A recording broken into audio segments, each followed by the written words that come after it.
Sa halip na tutukan ang mga tunay na suliraning kinakaharap ng ating mga kababayan, ginagamit ang kapangyarihan upang patahimikin ang mga boses ng mga hindi sumasang-ayon.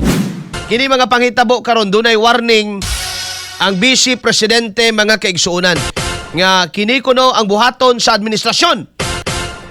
Elimination and kini mga higalang silence. Pahilumon o paphaon ang mga muistorya, no? Batok mga higala sa administrasyon. Uy, kadelikado gudi ay. Paminahon sa nato mga higala ang Vice Presidente. XFM Katropa.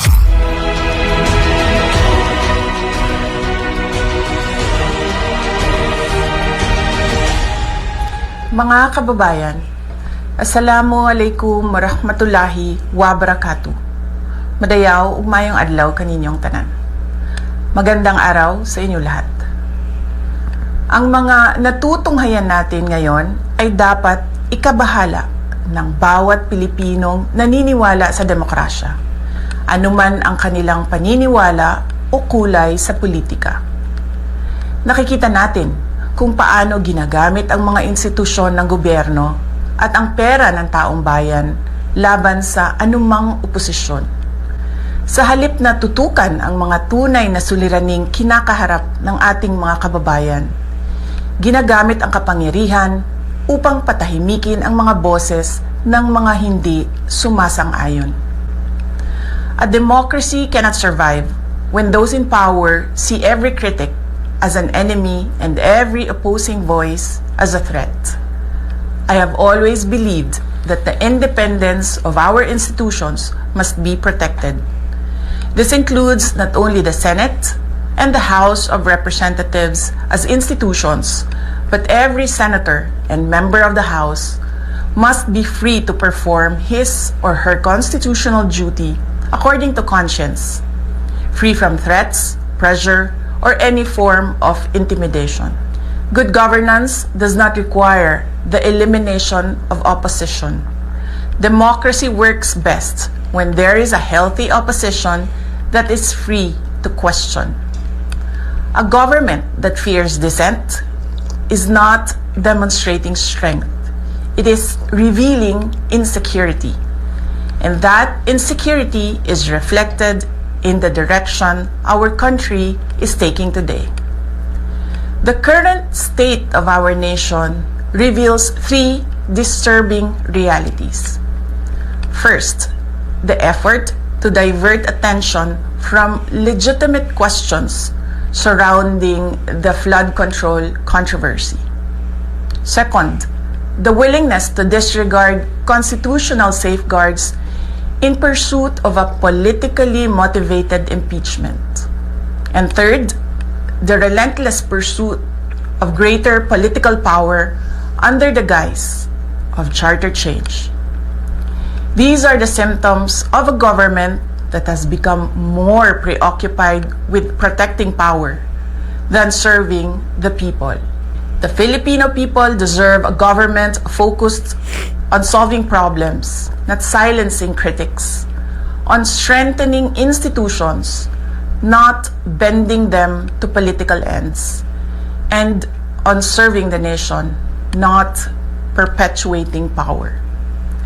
Democracy is not weakened by dissent. Democracy is weakened when those in power become afraid of it. Shukran. XFM Katropa. Alas 8:41 na mga higala, tagna sa Tubag Manuban. Ang dissent mga higala, suma ng dissent katropang Arnel. You know, dissent is part of democracy. Without dissent mga higala, there is no true democracy. It's embedded mga igsoon sa mismo nga forma sa gobyerno, sa demokrasya. Dissent means I have the right to say no, and I have the right not to participate even in any proceedings or even pagbutar mga higala. Kabalo ka nga ang pagdumili sa demokratiko nga pamaagi mga higala is usa ka katungod. Ang pagsupak no, sa bisan unsa man mga higala ang pag-oppose, no, sa kini mga higalang mga pamaagi o gipatuman sa administrasyon, dili ni mga higala bag-o sa demokrasya, no? Usa kini mga higala kauban o importante, essential mga higala nga parte sa atong demokrasya. Bisan dias pagbutar, no? Ang boycott mga higala kanang wa kay butaran. Imo gyapon ang katungod. Sama nga katungod nimo ang pagbutar o dili pagbutar sa bisan kinsang tao, katungod sa nimo ang dili pag-apil bisan may galas pagbutar man lang. O dili pag-apil sa eleksyon. Kanang mga tao ganing uwin nga mo boycott koron, meaning di sila mo butar ni bisan kinsa sa eleksyon. It's mga katropa, a right, katungod. So nga naa sa demokrasya, dili na pribilehiyo. Because nobody can give them and nobody can take it away. Mga higala, no? Pag di ka mo butar, may mo suko ni mo. No? O di ka mo butar, mga higala, well, tulo ka butaran, tulo ka eleksyon, di ka kabutar, o duha, successive, mga higala, mawa ka sa listahan, pero pwede na sa ka mo balik na yun. Magpa-reactivate lang ka, mga higala. Ipa-activate lang ni mo imuhang, kuan, kinaamag yung ka sa listahan. No? Karon ang hitabo, matod pa mga higala ni BP Sara og makita man sa palibot nga ang kadto mga tao nga vocal kaayo, no, labi na og naa pa ka sa posisyon pangitaan jud kag pamaagi. Panalitan kini sila Barsaga, no? Even Representative Liviste. Pangitaan ni sila paulanan ni sila mga kaso. Si Barsaga ultimo ang NBI nagpasaka mga higala sa Ethics Committee, no? O kaso kagahapong adlaw. Pero kagahapong adlaw diretso nagboto mga higala mga senador 265. Mga kaigsunan, 265 votes gi-expel nila si Barsaga mga kaigsunan.